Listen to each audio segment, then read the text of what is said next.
안녕하세요.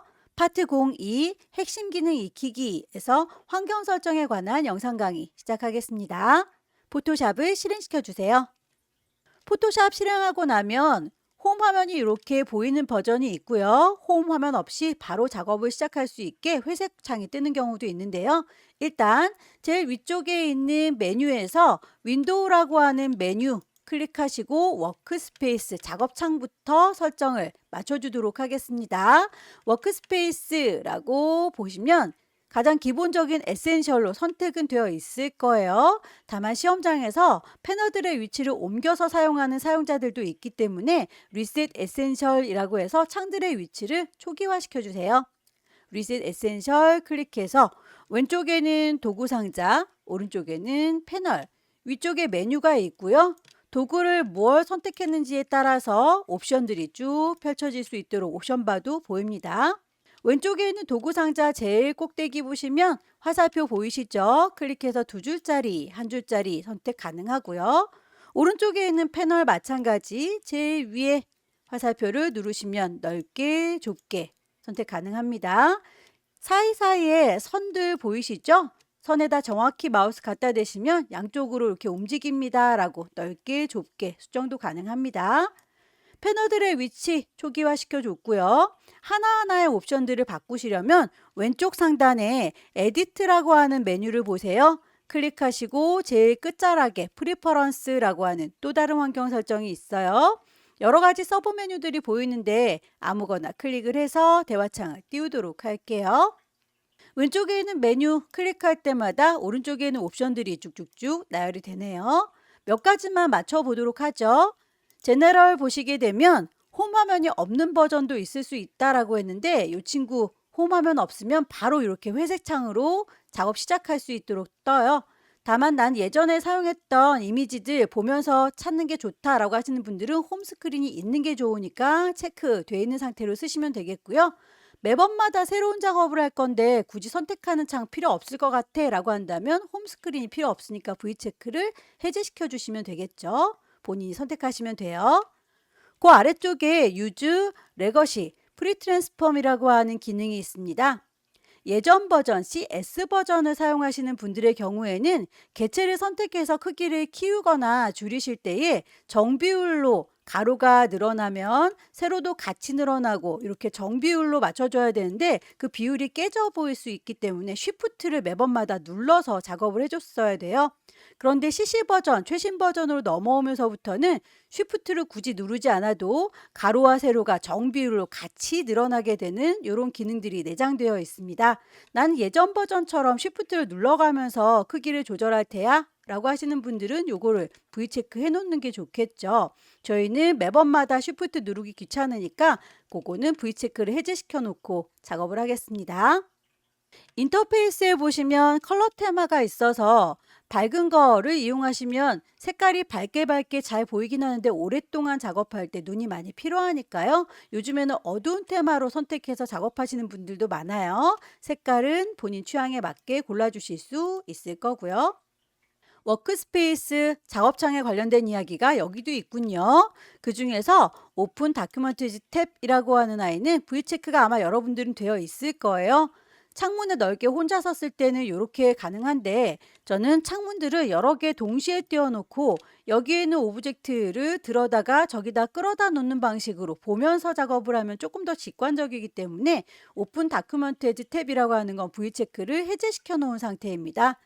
연습을 하시는 동안에는 이 친구 저처럼 V체크를 해제시켜 놓고 작업을 해주시면 똑같이 연습하실 수 있을 거고요.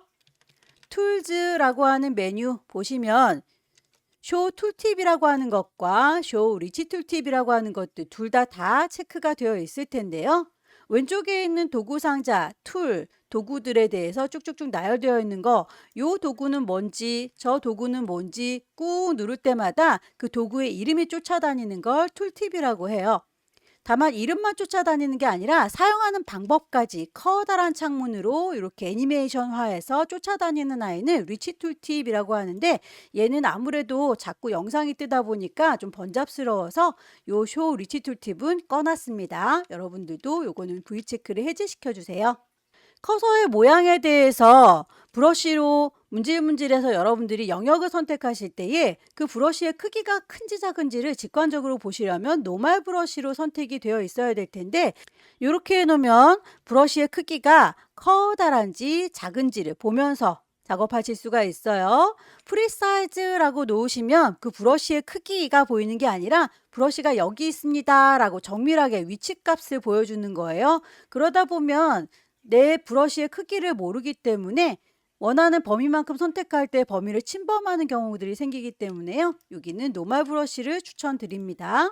나 분명히 노멀 브러쉬를 선택했는데 십자가 형태로 보여요 라고 하시는 분들은 키보드를 좀 확인해 주세요. 캡슐락 키가 켜져 있으면 무조건 십자가 형태로 보이니까 캡슐락 키를 꺼주시길 권합니다. 유니트라고 하는 단위 확인을 해 보셔야 되겠죠? 시험지를 나중에 받아보시면 그 시험지에 눈금자가 그려져 있는데 그 눈금자에 픽셀 단위로 표현이 되어 있어요. 우리도 눈금자를 켜놓고 비슷하게 크기를 맞춰야 되기 때문에 눈금자에 보이는 단위, 픽셀 단위로 맞추셔야 되겠고요. 글자의 크기나 선의 굵기에 대해서는 포인트 단위를 씁니다. 그래서 단위가 포인트로 설정이 되어 있는 것도 꼭 확인을 해주셔야 되겠죠. 가이드라인을 뽑아서 개체를 어느 정도에다 배치할 건지 선들을 쭉쭉 꺼내서 요만큼에다가 나는 개체를 그릴 테다. 그런데 그 가이드라인의 색깔이 혹시 전체적으로 빨간 계열인데 빨간 선을 선택하면 잘 안 보이겠죠? 그래서 색깔이 대비되는 색깔로 이렇게 그어주시면 더 잘 보일 거예요. 그 색깔에 대한 이야기 가이드에서 설정 가능하고요. 가이드라인을 매번마다 뽑기가 귀찮으시면 그리드라고 해서 격자를 만들어 주실 수 있어요. 이렇게 나는 격자를 미리 만들어 놓고 항상 요 범위에다가 개체를 그리겠다 라고 한다면 그 그리드에 대한 간격, 크기를 지정하실 수 있습니다. 더불어서 색깔 값도 지정 가능하니까 요 가이드, 그리드라고 하는 곳에서 색상과 간격 지정할 수 있다라고 하는 걸 확인을 해주시면 좋겠네요. 마지막으로 타이프라고 하는 글꼴에 관련된 이야기. 저는 영문판으로 작업을 하기 때문에 Show Font Name in English라고 하는 친구가 기본적으로 V체크가 되어 있을 겁니다. 다만 글꼴에서 영문 글꼴만 쓰는 건 아니죠. 궁서, 굴림, 도둠과 같이 한글 글꼴을 쓸 때는 한글로 찾는 게 더 빠를 수 있어요. 그래서 여기에서 영문으로만 보여주세요 라고 되어 있는 옵션을 V체크 해제시키시면 궁서, 굴림, 도둠이라고 하는 한글 글꼴은 한글로 찾으실 수가 있어요. V체크를 해제시켜 주십시오. 환경 설정은 여기까지만 해놓으시면 작업하는 데 불편함이 없으실 거고요. 더불어서 오른쪽에 레이어 패널 아래쪽에 배치되어 있는 거 확인되시나요? 지금은 이미지들이 하나도 없기 때문에 레이어가 하나도 없죠. 오브젝트들 갖고 오게 되면 이제 레이어들이 쌓이게 될 텐데 그 레이어에 대해서도 옵션 하나만 설정하고 갈게요. 자, 오른쪽 끝자락에 이렇게 사줄이 보이시죠? 줄줄이 옵션 열어주세요 라고 클릭하면 맨 밑에서 세 번째 패널 옵션을 선택하실 수가 있습니다. 클릭을 하시면 이렇게 옵션 창이 따로 뜰 텐데요. 썸네일 미리 보기 창을 작게 보겠다, 크게 보겠다, 중간으로 보겠다 라고 선택 가능하고요. 썸네일 안에 있는 컨텐츠를 레이어에 꽉 차게 보여줄 건지 전체 용지 중에서 얼마만큼 차지하는지 위치값을 보여줄 건지를 선택하실 수가 있어요. 중간값으로 썸네일 사이즈 추천합니다. 썸네일 컨텐츠는 레이어 바운드라고 하는 걸 추천해요. 그래서 이 레이어 안에 크기가 크게 보이니까 내가 별을 선택한 건지 꽃을 선택한 건지 모양을 보면서 선택하기가 쉬워져요. 본격적인 작업의 준비 과정이 끝났습니다.